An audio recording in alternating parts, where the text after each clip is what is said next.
Welcome back. Let's get a wrap-up of international stories. Here's Simon Pusey with Around the World in 5. Good evening from the Channel's newsroom here in London. A war of words has erupted with Iran lashing out at the United States after it imposed new sanctions against its supreme leader and other top officials. President Hassan Rouhani described the move as desperate and idiotic, saying the punitive measures will have no impact because the cleric has no assets abroad. He also blamed Washington for closing the only path to peace and diplomacy.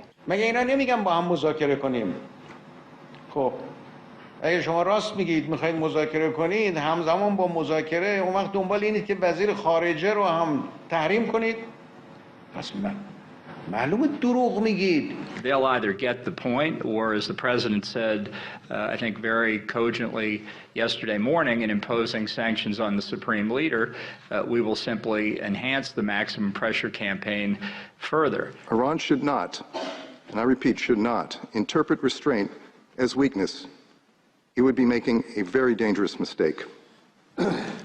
We will not initiate a conflict against Iran, nor do we intend to deny Iran the right to defend its airspace.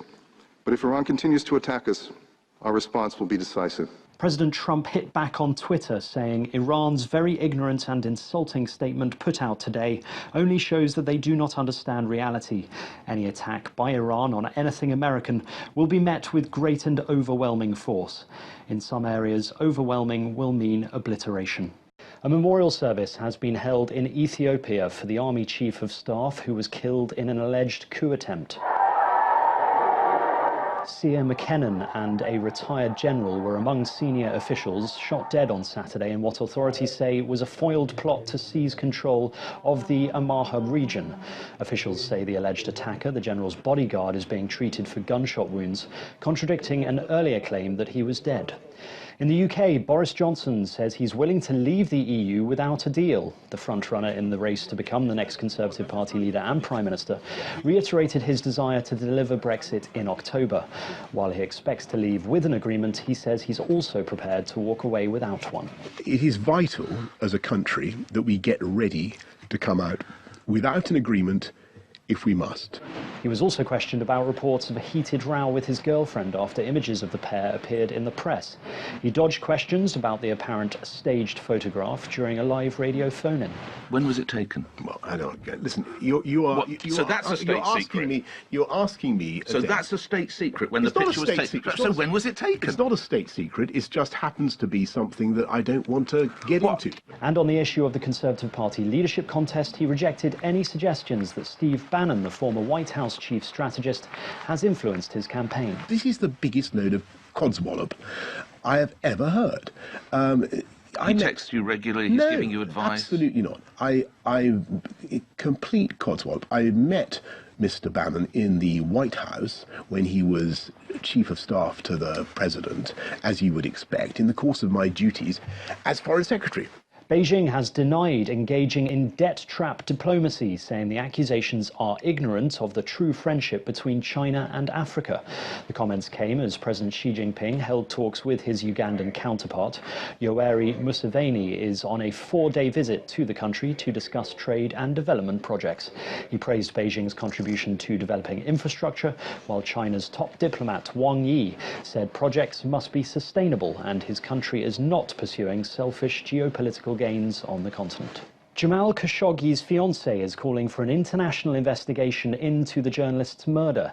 He was killed in October last year after entering the Saudi consulate in Istanbul. It follows a UN report which accused Saudi Arabia of a deliberate, premeditated execution, but made no conclusion of guilt.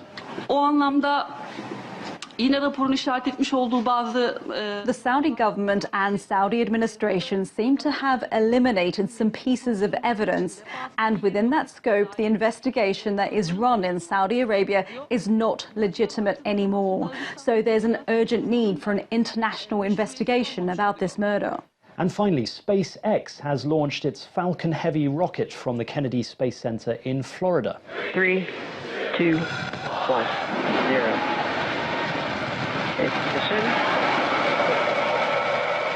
carrying 24 experimental satellites. The company described it as one of the most difficult launches it's attempted. The mission, dubbed Space Test Program 2, is the third for the Falcon Heavy rocket and was commissioned by the US Department of Defense. And that's your international news around the world in 5.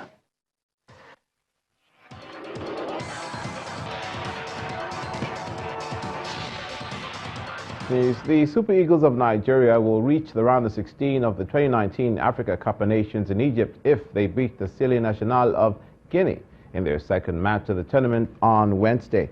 Guinea's unexpected 2-2 draw against debutants Madagascar on match day 1 means any team that harnesses 6 points in Group B will most certainly progress to the knockout round. Meanwhile, the Nigeria Football Federation has confirmed receiving part of the money approved by the federal government for the Super Eagles' participation at the ongoing Africa Cup of Nations in Egypt. This followed a threat by the players to boycott training for tomorrow's game against Guinea in protest of their unpaid match bonuses. That's sports news. It's back to Ijoma for the rest of the news at 10. Thanks a lot, Olumide. And the main news again. A faction of Hope Democratic Party today disowned petition against the victory of President Buhari. Tribunal turned down the request by another faction of the party to call more witnesses against the president. And that's the news at 10 tonight. Thanks so much for staying with us. I'm Ijoma Onyato. You have a good night.